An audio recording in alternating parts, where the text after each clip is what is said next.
Então vamos lá. Boa tarde, meu nome é Vitor. A gente vai começar a apresentação aqui sobre mercado financeiro, passando por sistema financeiro nacional, falando um pouco de ativos financeiros também e terminando com hipótese do mercado eficiente, né? Então, vamos lá, começando primeiro com o sistema financeiro nacional. A gente vai apresentar ele aí. Então, o que é esse sistema financeiro? O sistema financeiro nacional é o conjunto de instituições e instrumentos que viabilizam o fluxo financeiro entre os poupadores e os tomadores da economia. E aí, melhorando essa definição, a gente pode dizer que é o conjunto de instituições que vai gerenciar essa troca de capital, essa troca de recursos entre os poupadores, que são os agentes superavitários, são os agentes que têm sobra de capital, né? E os agentes tomadores, que são os agentes deficitários, os agentes carentes de capital. E aí, seguindo o slide, a gente tem a apresentação aqui dos principais órgãos do sistema financeiro. Esses três órgãos aí compõem o que o Assaf chamou de sistema normativo do Sistema Financeiro Nacional. Isso porque todos eles podem exercer a função normativa, mas nem todos vão exercer a função executiva. Então, a gente tem o Conselho Monetário Nacional, o Banco Central do Brasil e a Comissão de Valores Mobiliários. E agora a gente vai discorrer um pouquinho sobre cada um deles. Bom, o Conselho Monetário Nacional, a gente pode dizer que ele é o órgão máximo do Sistema Financeiro Nacional, né? Ele foi criado em 1964 e a composição dele se dá pelo ministro da Economia, pelo presidente do Banco Central e pelo secretário especial do Ministério da Economia, perdão. E aqui cabe salientar que houve uma mudança há pouco tempo nessa composição. Antes, se eu não me engano, era composto pelo ministro da Fazenda, ministro do Planejamento e presidente do Banco Central. E essa mudança se deu em virtude das mudanças que ocorreram no advento do novo governo, né? Então a gente tem esse novo quadro. E outra coisa importante de se falar é que o CMN ele é um órgão 100% normativo que vai editar as diretrizes do Sistema Financeiro Nacional. Então a missão principal dele é realmente formular essas políticas nacionais referentes ao crédito à moeda e, através dessas políticas, promover o progresso econômico e social. Aqui a gente tem as principais funções que a gente separou aqui. Tem outras, mas enfim, a gente vai discorrer sobre essas aí para exemplificar um pouco. Bom, adaptar o volume dos meios de pagamento às necessidades da economia, e ele vai estar promovendo aí, de certa forma, o progresso econômico e social, né? Regular o valor interno e externo da moeda e o equilíbrio do balanço de pagamentos, autorizar a emissão de papel moeda, orientar a aplicação de recursos das instituições financeiras, propiciar o aperfeiçoamento das instituições e dos instrumentos financeiros, zelar pela liquidez e solvência das instituições financeiras e coordenar as políticas monetária, creditícia, orçamentária e da dívida pública interna e externa. Então, observando esses objetivos aí, a gente pode ver que eles dão, na maior parte, atribuições mais abrangentes, né? Já que o Conselho Monetário Nacional, como foi dito, ele vai ditar as diretrizes do Sistema Financeiro Nacional. E outro ponto importante aqui é que ele vai autorizar a emissão do papel moeda, e quem vai dar seguimento a esse processo vai ser o principal órgão executivo dele, que vai ser o Banco Central do Brasil. Então, o Banco Central é uma autarquia vinculada ao Ministério da Economia, e as autarquias são as entidades, né, são pessoas jurídicas de direito público que, enfim, têm bens próprios, são entes separados do sistema público aí. Também foi criado em 64 e pela mesma lei que instituiu a CMN. E como já foi dito, ele é o principal executor do Sistema Financeiro Nacional e basicamente vai cumprir as determinações do Conselho Monetário Nacional, atuando também como fiscalizador do mercado financeiro e gestor do sistema financeiro. E na sua primeira, olhando aqui as principais funções, né, ele assegura a estabilidade do poder de compra da moeda nacional e a solidez do sistema financeiro nacional. Na segunda, a gente tem a atuação dele aí no mercado monetário através da compra e venda de títulos públicos, né? E assim ele coloca e tira dinheiro do mercado, que é executando a política monetária, mediante a utilização dos títulos do Tesouro Nacional. Ele vai formular, executar e acompanhar a política cambial e de relações financeiras no exterior. Vai emitir papel moeda, que essa quarta também é bem importante, que a gente ressalta de novo o ponto que foi dito anteriormente, que ele é o principal órgão executor, né? Enquanto o o Conselho Monetário Nacional vai autorizar, o Banco Central ele vai, enfim, efetivamente emitir. Ele vai receber os depósitos compulsórios e voluntários das instituições financeiras, e nessa quinta função, a gente percebe que esse depósito compulsório é uma parte da captação dos bancos que vai ficar retida no Banco Central. Então, quando os bancos eles captam recursos, uma parte desses recursos fica retida, e a outra parte, ela novamente pode voltar para o mercado através de novos empréstimos, né? E, enfim, é assim que muito se diz que os bancos multiplicam dinheiro através desse depósito compulsório e do sistema de reserva fracionária, que é a permissão que os bancos têm para fazer empréstimo e operações financeiras com um valor superior aos que eles têm disponível em caixa. E, por fim, aí fixar a taxa de referência para as operações compromissadas de um dia, conhecida como a taxa Selic. Bom, passando agora para o último órgão, a Comissão de Valores Mobiliários, a CVM, ela tem a finalidade de disciplinar, fiscalizar e desenvolver o mercado de valores mobiliários no Brasil. Ela também é uma autarquia federal, ou seja, também é uma entidade com bens próprios, que vai estar vinculada ao Ministério da Economia, e ela vai ser responsável por zelar pelo funcionamento do mercado de capitais. E aqui é interessante dizer também que a CVM ela vai abranger 3 segmentos importantes desse mercado, né? Tanto as instituições financeiras, como as companhias de capital aberto, emitentes de títulos e valores mobiliários, e os investidores também. Então, ela vai estar em contato com essas 3 pontas aí. E agora, passando para o próximo slide, a gente tem algumas funções entre objetivos e competências da CVM. A primeira é um objetivo e uma das responsabilidades dela com o investidor, né? Que é estimular a formação da poupança e a sua aplicação em valores imobiliários. A segunda é assegurar o funcionamento eficiente e regular dos mercados de bolsa e balcão, e assegurar o acesso público às informações sobre os valores imobiliários negociados e as companhias que os tenham emitido. Isso aqui também é uma parte importante, né, que é quando ela dá publicidade, enfim. Da terceira para baixo, a gente tem algumas competências, e aí já se pode perceber também como ela atua nessa parte das companhias de capital aberto, através da regulamentação das matérias expressamente previstas na Lei da Sociedade por Ações, fiscalizando e inspecionando as companhias de capital aberto, os fundos de investimento e as demais atividades de serviço do mercado de valores imobiliários, e realizando atividades de credenciamento, registro, fiscalização de auditores independentes, administradores de carteira, analistas, consultores de valores imobiliários, agentes autônomos, entre outros. Seguindo o slide, então, a gente tem outros órgãos do Sistema Financeiro Nacional, que são o Conselho Nacional de Seguros Privados, o CNSP, que tem como órgão executor a SUSEP, a Superintendência de Seguros Privados, e o Conselho Nacional de Previdência Complementar, que tem como órgão executor a Previc, que é a Superintendência Nacional de Seguro Suplementar. Aqui a gente tem um quadrinho do livro top de valores imobiliários aí da CVM de 2014, se não me engano, que ele divide bem, assim, esses órgãos, essas entidades, né?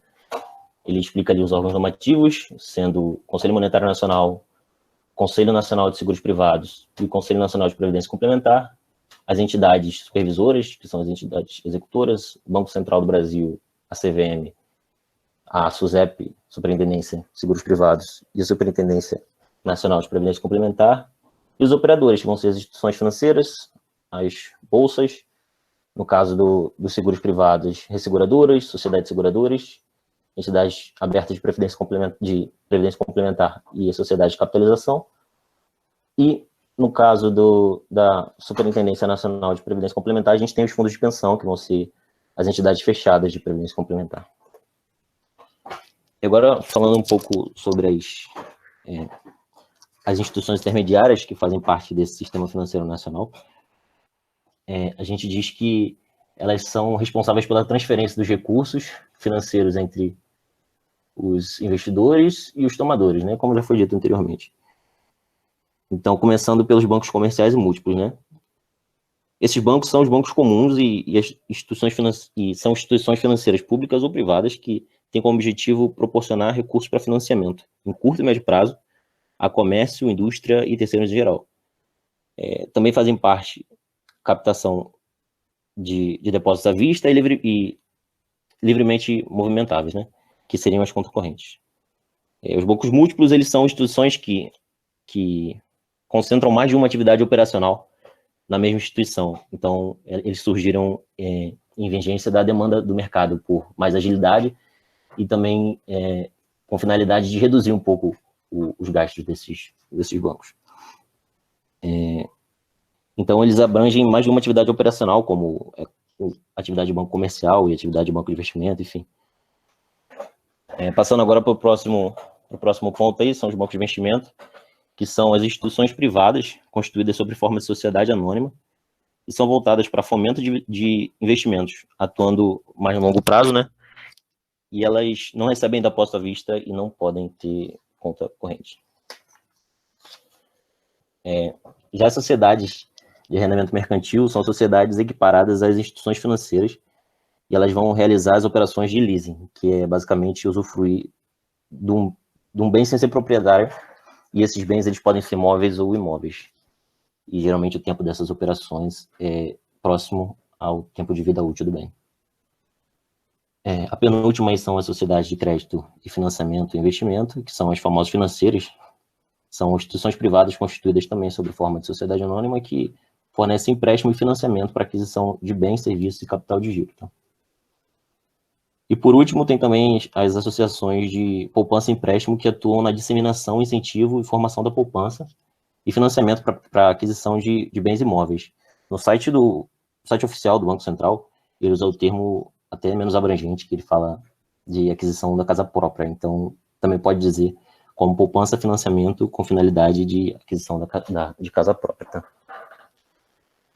Agora a gente passa para ativos financeiros. Quem apresenta, eu acho que vai ser a Laura. É isso, Laura? Vamos aqui para a parte de ativos financeiros. Começando com a definição. Os ativos financeiros, eles são ativos não físicos ou intangíveis, cujo valor é derivado de uma reivindicação contratual, como depósitos bancários, títulos e ações. Geralmente, os ativos financeiros, eles são mais líquidos do que os intangíveis, como imóveis, etc. Ou seja, eles possuem uma maior facilidade em serem convertidos em caixa e são negociados no mercado financeiro. Aqui eu peguei os principais ativos, porque eu não tinha como pegar tudo, o mercado financeiro é um mercado muito vasto, e eu resolvi pegar 4 principais, que eu acho que todo mundo conhece, mas eu vou dar uma explicada básica. O certificado de depósito bancário. O certificado de depósito bancário ele é mais conhecido como CDB, e ele é um tipo de título emitido como forma de captação de recursos para manter suas atividades por bancos. Então, quando você investe no CDB, você está emprestando dinheiro para o banco em troca de uma remuneração, enquanto o banco usa os recursos que você disponibilizou. Aí você me pergunta, Laura, qual é a rentabilidade no CDB? Pelo fato da rentabilidade não ser padronizada, eu não tenho como afirmar. O CDB ele tem 3 tipos de formatos: os pré-fixados, pós-fixados e os atrelados à inflação. Os pós-fixados eles remuneram um percentual da taxa DI. Para quem não sabe o que é a taxa DI é a taxa de juros praticada nas operações de empréstimo entre os bancos. Geralmente ela é um valor muito próximo da Selic. Então, os pós-fixados eles vão variar de acordo com o CDI. Os pré-fixados pagam uma taxa acordada. Então, no momento do investimento, você já sabe qual vai ser a sua remuneração. E, por fim, a gente tem os atrelados à inflação, que são uma espécie de híbridos, eles são conhecidos também como híbridos. Eles pegam uma taxa pré-fixada e somam com a variação de um índice de inflação, geralmente o IPCA. Além desses 3 tipos, a gente tem uma rentabilidade de acordo com o prazo também, curto, médio e longo. Geralmente os CDBs de longo prazo têm maior rentabilidade. E de acordo com a instituição também, porque você tem os riscos. Após o CDB aqui, eu coloquei os títulos públicos. Os títulos públicos são ativos de renda fixa, que são emitidos pelo Tesouro Nacional. Então, quando você compra um título público, você está emprestando dinheiro em troca de um direito de receber uma remuneração futura por esse empréstimo. Traduzindo, você recolhe o empréstimo mais os juros. Esse investimento ele é considerado livre de risco, porque é 100% risco de crédito, só dando um adendo. Livre de risco de crédito. Porque é 100% garantido pelo Tesouro Nacional. Então, teoricamente, não existe risco do Estado decretar falência. Ele é dividido de uma forma muito parecida com o CDB, em pré-fixado, pós-fixado e híbrido, sendo que a principal diferença é que a taxa de referência não é mais o CDI, é a Selic, que é a taxa básica de juros brasileira. E aqui a gente entra em renda variável. Eu vou explicar um pouco mais a fundo lá na frente o mercado de ações, vou explicar de uma forma mais didática, mas só dando uma situação do conceito, entrando na renda variável, a gente tem o mercado de ações. As ações, elas são títulos emitidos por sociedades anônimas, que representam uma fração do capital da empresa eminente. Então, o investidor ele é um coproprietário da sociedade da qual ele é acionista, e por isso ele tem uma participação nos resultados. Aí a gente tem os fundos de investimento. Os fundos de investimento eu acho que são uma das opções mais interessantes, porque eles agradam diversos tipos de investidor, diversos perfis. Eles funcionam como uma espécie de condomínio de investidores, porque você reúne recursos de várias pessoas para que essas aplicações em conjunto sejam colocadas no mercado financeiro. A soma desses recursos formam o patrimônio do fundo, que é aplicado por um gestor. O gestor pode ser tanto institucional quanto profissional. Mas é importante também a gente ressaltar que os objetivos e as políticas dos fundos já são pré-estabelecidas. Então, quando você entra no fundo, você tem uma lâmina que explica as características do fundo, explica se é fundo de renda fixa, se é fundo de renda variável, fundo de ações, fundo de investimento em cotas, e etc. E aí você já entra ciente, você assina o termo de adesão ciente de como mais ou menos o fundo vai gerir o seu dinheiro. Por exemplo, num fundo de ações, é obrigatório que no mínimo 67% do patrimônio do fundo seja investido em ações. Então você já entra sabendo mais ou menos o que pode acontecer. E aí a gente tem a classificação dos ativos, que eles são diferenciados em renda fixa e renda variável. A renda fixa ela é a modalidade mais procurada pelos investidores que estão atrás de rendimentos com maior estabilidade e segurança. Por isso que eu sempre falo que é importante você fazer o API, que é a análise de perfil de investidor, antes de começar a investir. A renda fixa ela é chamada assim justamente por possuir uma rentabilidade previsível, que pode ser fixada em um percentual mensal, como se for um investimento pré-fixado, ou seguir o índice de inflação, a Selic ou CDI, e etc. Mas geralmente o índice de referência é o CDI, é muito mais comum. Existem vários tipos de aplicação na renda fixa, e geralmente elas são diferenciadas por objetivo, risco, emissor, rentabilidade, etc.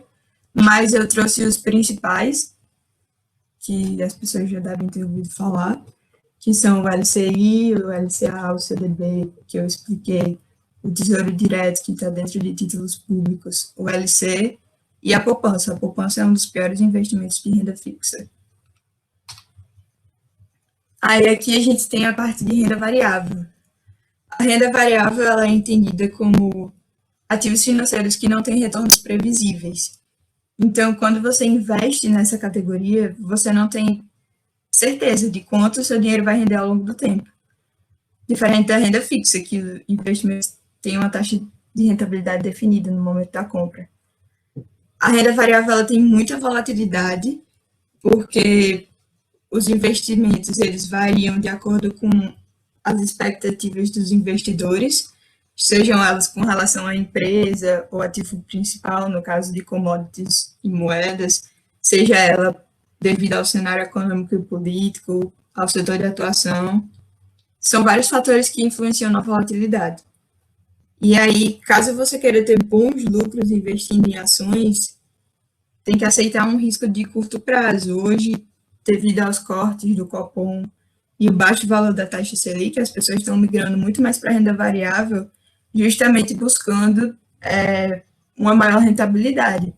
Se eu não me engano, esse mês ou mês passado, tiveram mais de 300 mil CPFs novos na Bolsa Brasileira.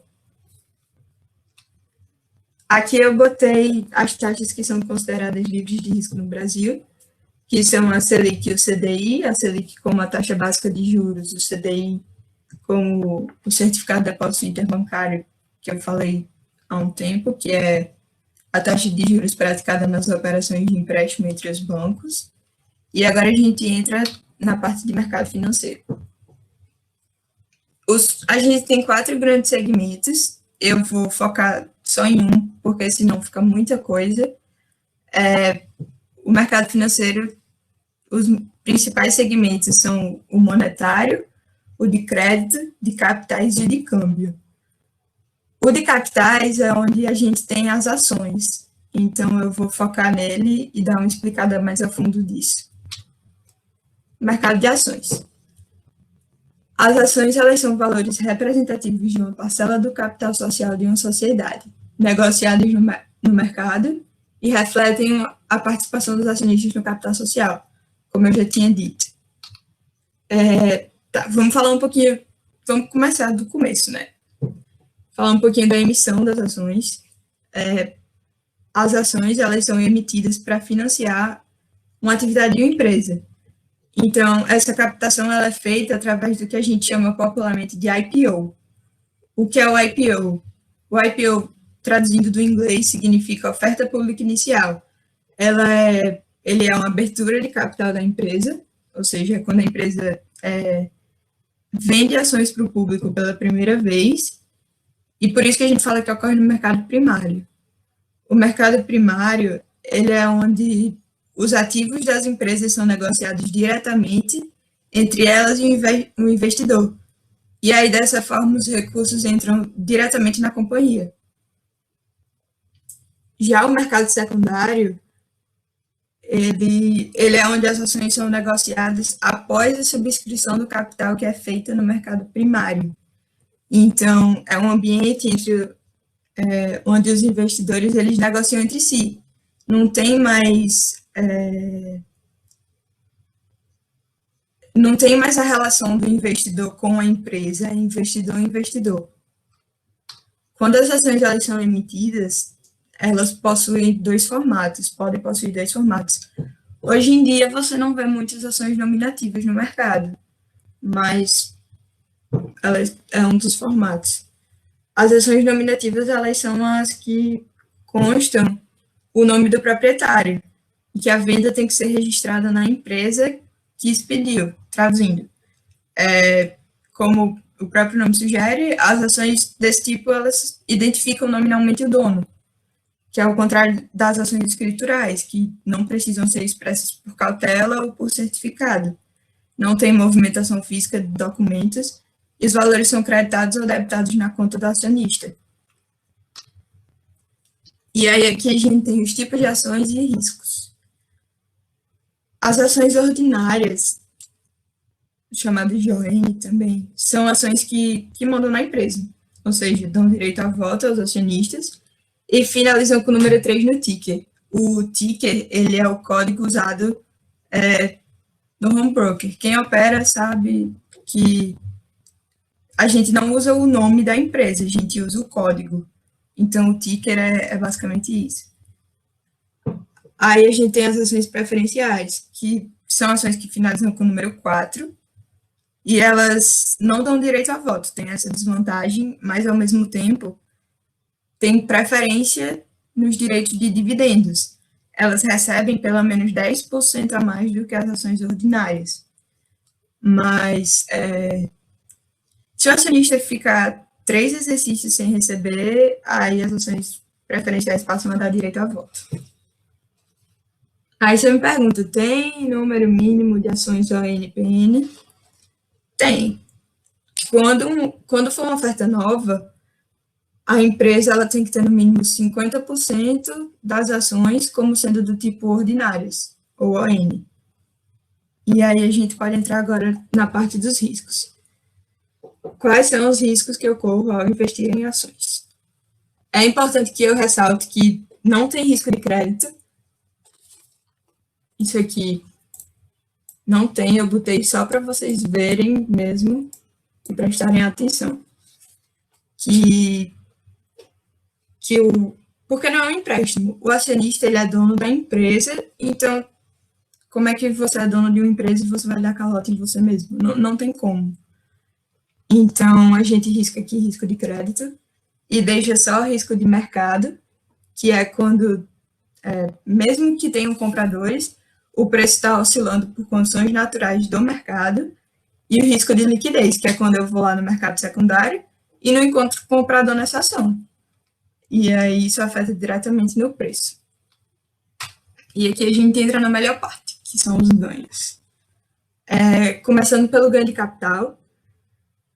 O ganho de capital, ele ocorre com a compra e venda de um ativo. Por exemplo, você compra Petrobras a R$13 e vende a 16.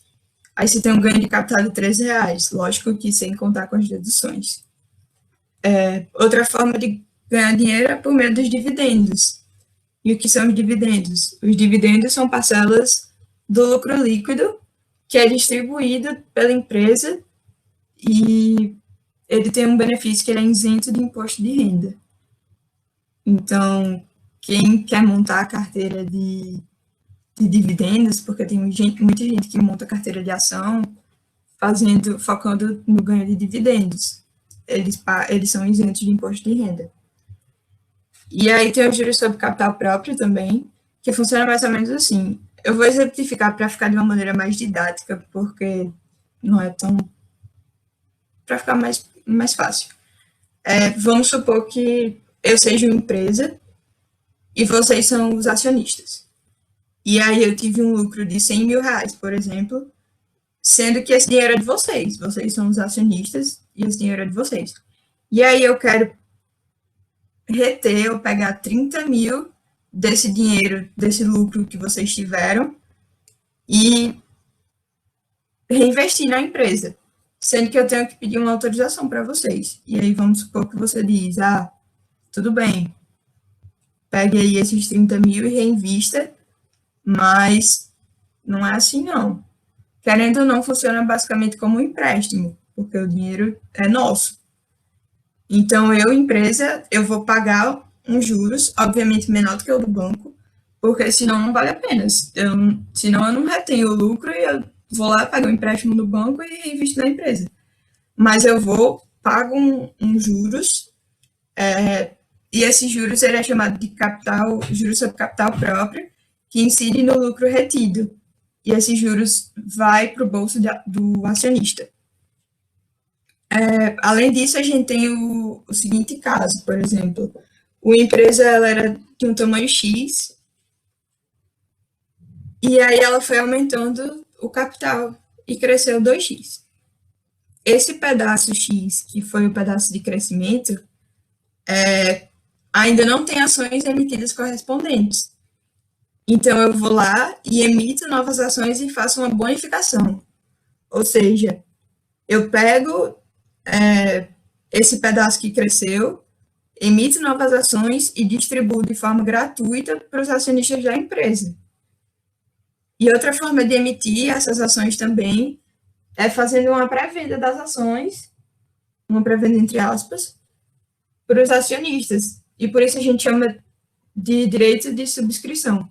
Por exemplo, você tem 5% da empresa em ações, e com direito de subscrição, você tem o direito de comprar essas novas ações a um preço teoricamente mais barato, porque quando for jogado no mercado, ele vai especular e talvez suba. E aí, para que você não perca esses 5%, a empresa ela te dá o direito de comprar novas ações para que você continue tendo o controle, numericamente falando, o controle que você já tinha antes. Então, é basicamente isso. O ganho com as ações é isso. Agora a gente entra para a hipótese dos mercados eficientes, que é a parte de Philip. Vou compartilhar aqui. Alguém tem alguma dúvida?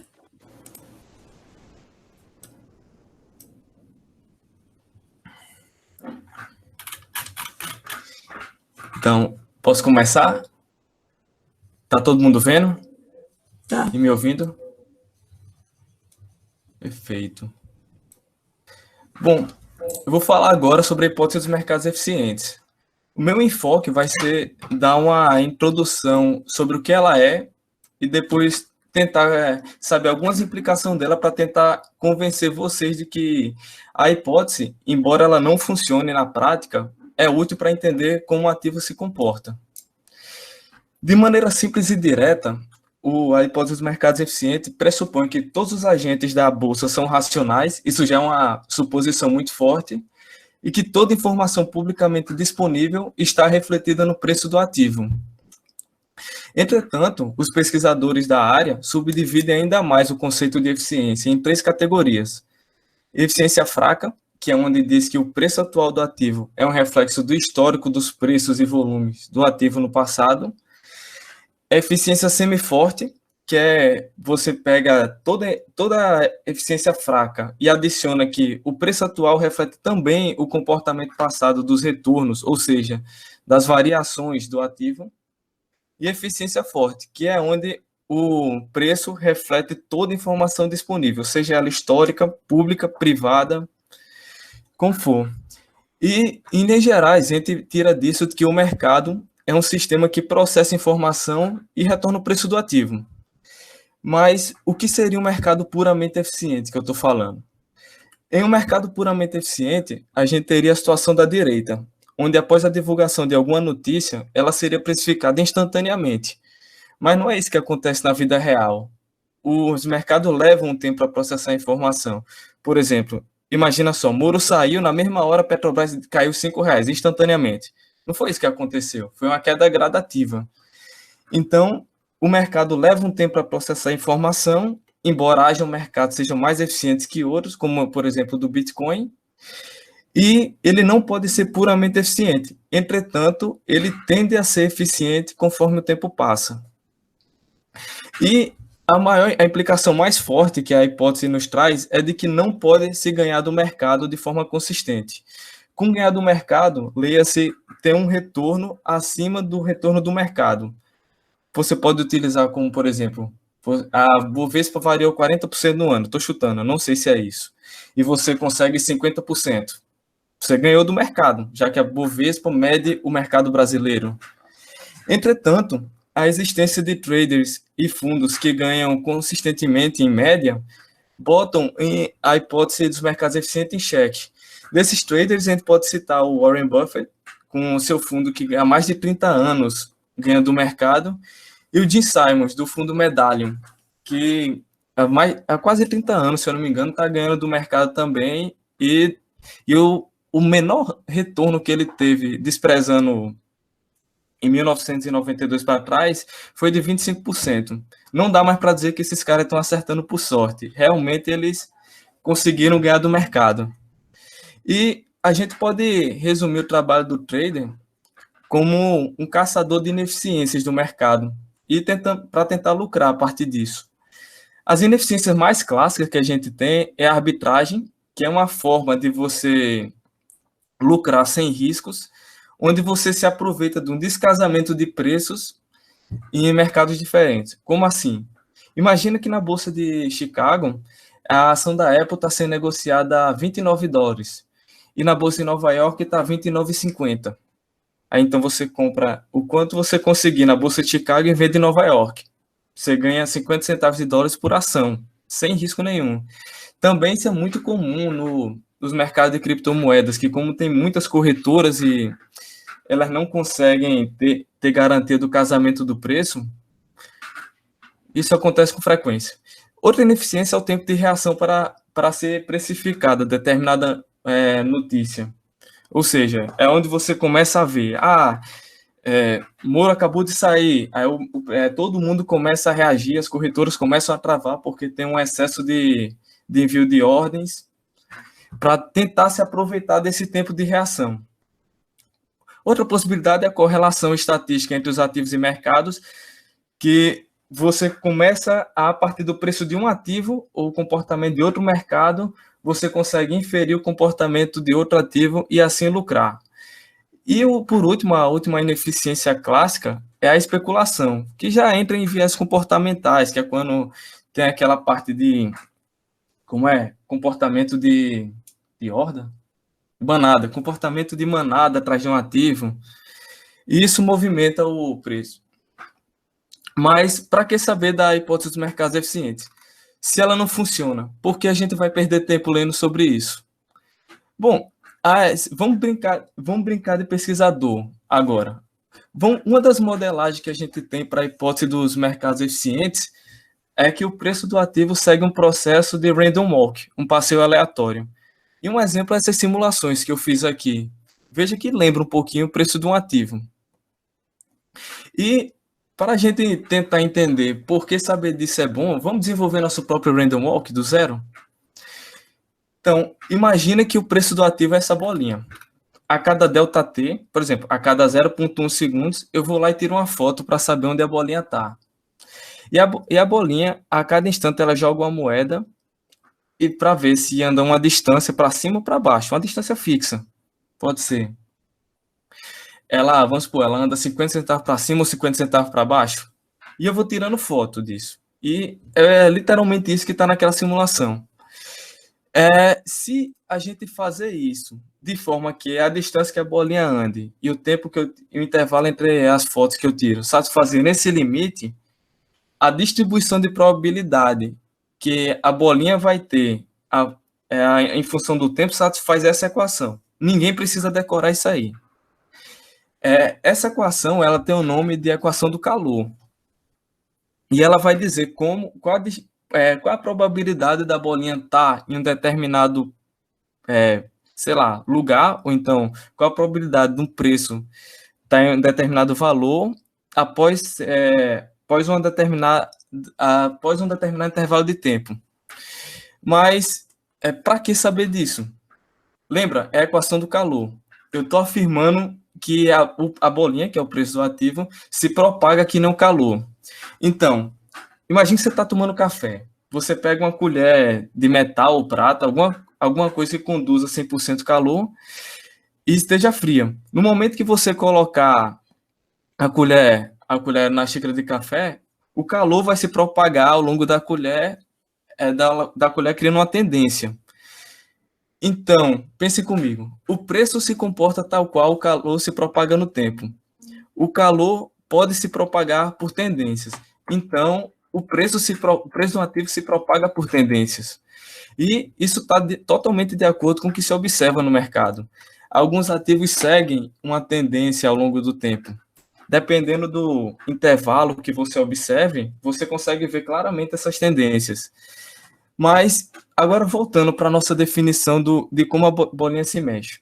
A gente só supôs que a bolinha ela pode ir para cima ou para baixo. Mas e se ela desenvolver uma velocidade? Por quê? Imagine você correndo. Quanto mais você corre em uma direção, mais difícil é você parar. Você vai gastar mais força para mudar de direção ou frear. Outro exemplo seria, imagine que você está dirigindo um carro a 200 km por hora. Se você frear na mesma hora, o mínimo que vai acontecer é você capotar. Tem que ser um freio gradativo. Então, se a gente considerar que a bolinha vai desenvolver uma velocidade, que é uma tendência a seguir uma direção, a gente chega nessa equação aqui, que é a equação da onda amortecida. Novamente, não precisa decorar. O que precisa saber é que ela é a equação da onda. Se ela é a equação da onda e o preço obedece ela, então o preço vai se comportar como uma onda, que é mais ou menos como os meandros de um rio. Então, o preço vai seguir ciclos. Isso está totalmente de acordo com o que a gente observa no mercado. a gente vê que alguns commodities seguem ciclos muito ligados ao ciclo da colheita, ou então de algumas mudanças de regime de tributação, e assim vai. E agora, o que vamos fazer? Temos duas definições para a mesma coisa. É uma tendência que o preço do ativo vai seguir, ou é um ciclo? Bom, tudo isso que eu falei até agora foi um modelo de mercado proposto por John Ehlers, que é esse senhorzinho aí, que ele é um engenheiro eletricista, que pegou a teoria de processamento digital de sinais e aplicou no mercado e desenvolveu todas as teorias e também indicadores e sistemas de trading. Para Ehlers, o mercado é uma superposição de tendências e ciclos que acontecem ao mesmo tempo.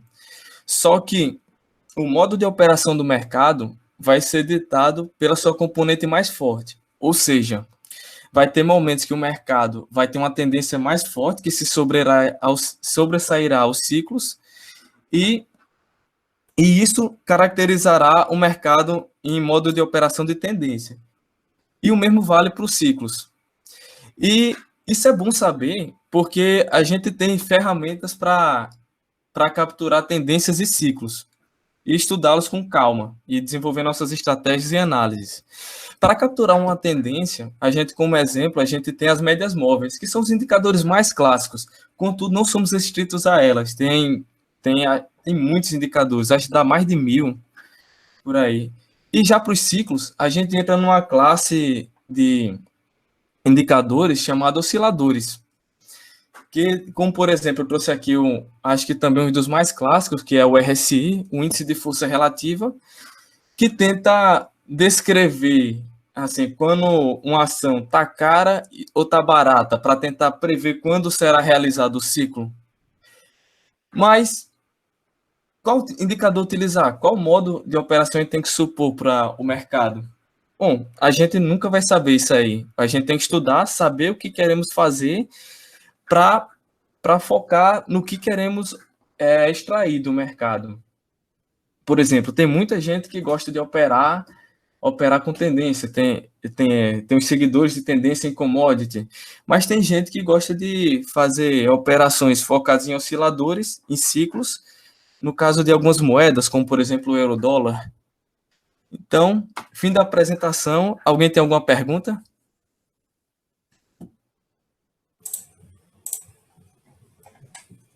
Fui rápido demais. Eu não tenho uma pergunta não, mas eu tenho um elogio. Ficou muito boa a apresentação, de verdade. Valeu, parceiro.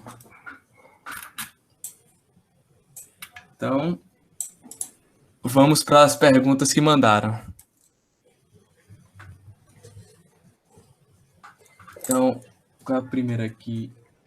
Por que não é esperado encontrar oportunidade de arbitragem no mercado eficiente? É porque o mercado eficiente tem como pressuposto de que todos os operadores são racionais.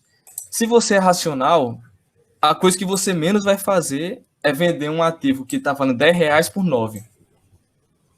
E a única forma de você ganhar do mercado eficiente seria se você conseguisse prever o futuro. Tem gente que diz que pode, mas em média não consegue. Então, não é esperado por conta disso. Os operadores são racionais e a única forma de você ganhar do mercado eficiente para explorar possíveis arbitragens seria através de ver o futuro. Agora, existem diferenças entre banco múltiplo e banco comercial? Gente que falou de banco, alguém se gosta de o banco múltiplo, ele pode ter uma carteira comercial, mas ele não é a mesma coisa. O banco comercial, eles têm como objetivo principal oferecer recursos para finalizar a curto e a médio prazo o comércio, a indústria, as empresas prestadoras de serviço no geral e as pessoas físicas e terceiros. É basicamente o único tipo de banco que oferece talão de cheque e serviço de conta corrente. Já os bancos múltiplos, eles podem ter várias carteiras, mas para serem considerados bancos múltiplos, eles têm que ter no mínimo 2. Uma comercial ou de investimento. Uma dessas duas eles têm que ter. Então, a outra pergunta. Rapaz, quem foi que fez isso aí? No mercado de opções, como funciona o hedging? Bom, no mercado de opções, cara, você tem inúmeras formas de fazer hedging, que vai até da mais básica, que é você comprar uma put, que é o direito de vender um ativo para alguém a um determinado preço, e tem as estratégias mais, vamos dizer, avançadas, que você tem delta hedging, que você tenta se blindar a pequenas variações de preço, tem o gamma scalping, que é quando você amplia o delta hedging para você conseguir se defender a variações ainda maiores, mas essa operação, essa última, só é viável para market maker, ou então alguns fundos, uns hedge funds, que normalmente fazem market making também. E também tem gente que gosta de fazer com Vega Hedging, que é quando você blinda seus ativos à variação de volatilidade. Mas de resto, para opções você tem, em essência, essas três possibilidades. Se blindar contra quedas brutas, se blindar contra variações pequenas, ou se blindar contra variações de volatilidade. Você tem um mundo de variações a partir desses três princípios. Agora, tem uma pergunta que eu pulei. Quais medidas de fomento no mercado de valores mobiliários a CVM tem o poder de tomar? Bom, vamos lá. Bom, acho que dentre as medidas de fomento, ela já cita uma nas funções dela, né, que é realmente essa parte de incentivo e investimento nos valores imobiliários, que é incentivo à poupança. E também acredito que firmando parcerias com entidades internacionais, enfim, para aumentar os padrões do mercado nacional, fazer intercâmbio de experiência entre mercados e dar mais, de certa forma, também dar mais publicidade e confiabilidade ao mercado. Eu acredito que seja algo perto disso. Se alguém tiver alguma coisa para acrescentar, sinta-se à vontade. Não, acho que é basicamente isso. Tranquilo. Agora, tem aqui também o que é arbitragem. Acho que a gente já respondeu. Acho pelo menos as 2 vezes já. Aqui o que é risco sistemático. Essa é boa.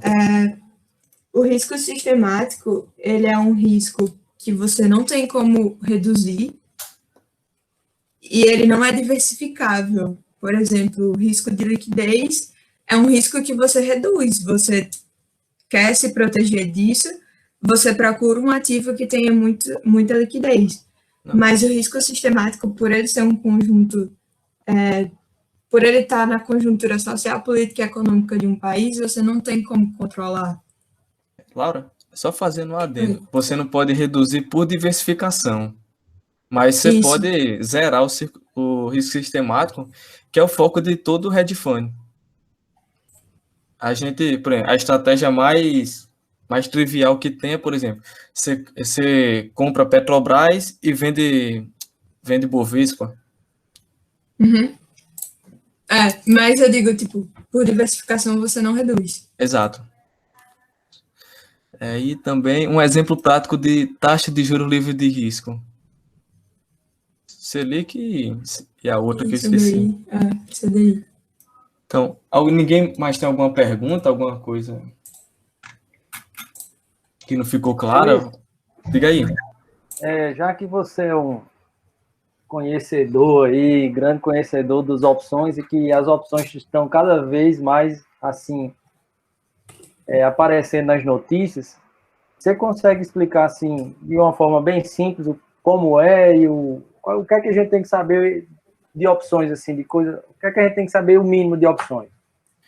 Cara, para você entender a opção a ponto de operar, você tem como operar, que nem normalmente as pessoas fazem, que é só de, eu acho que vai subir, aí compra um direito de compra. Ou então para fazer hedge, da forma mais simples, que é garantir que você vai vender a um determinado preço, para tentar blindar esse portfólio. Se você quiser operar de forma mais estruturada e sistemática, você tem que entender o modelo de precificação das opções, entender o que significa o preço dela, entender quais fatores impactam no preço da opção, e quais são os riscos que você tem tem que ser considerado quando você opera uma opção.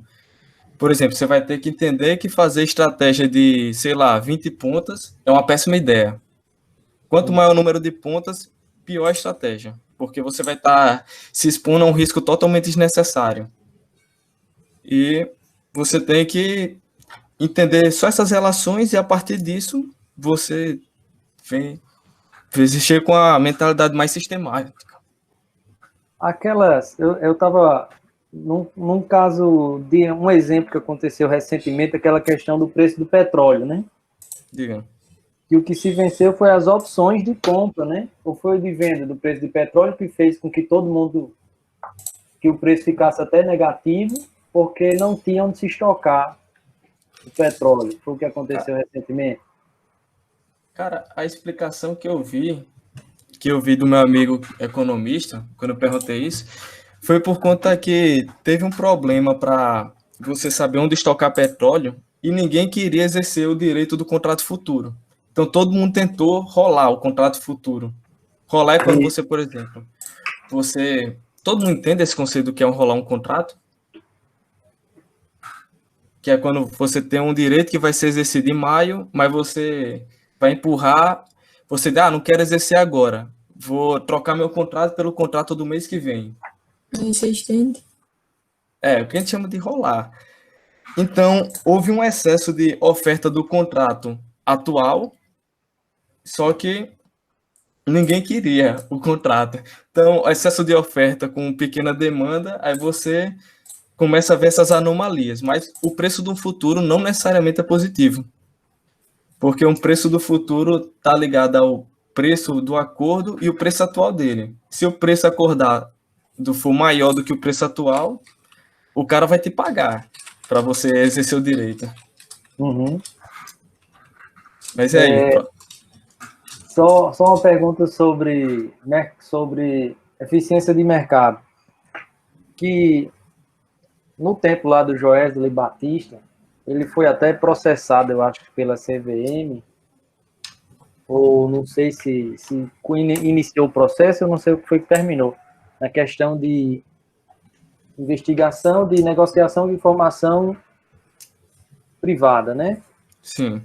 Foi processado. E aí foi o caso lá da JBS. E isso caberia num bom exemplo de ineficiência do mercado. Você quer dar um exemplo lá, citando esse exemplo? Falar sobre o caso lá do Joesley? Cara, é aquele negócio. Por lei, muita gente que está como executivo de impressão negociada em bolsa não tem que tomar um período de ressalva para poder investir na bolsa. Que é justamente por isso, porque o cara sabe alguma coisa que a grande maioria não sabe. Informação privilegiada. Exatamente, assimetria informacional, essa é a palavra. Isso. E para todo caso você tem isso. Você tem até, sempre que vai ter uma divulgação de resultado de algum banco, os caras contratam a PwC ou a Deloitte para verificar que tudo está certinho, não vai ter nada errado. Inclusive, muitos auditores são vigiados próximo à parte de divulgação de resultados, exatamente por isso, para ninguém se aproveitar. Pronto. Mas o caso do Joesley é um caso que você já citou, mas tem vários. Isso. Aí, mais alguma pergunta? Não. Mais alguma pergunta, pessoal? Os professores querem falar alguma coisa? Pergunta, crise existencial.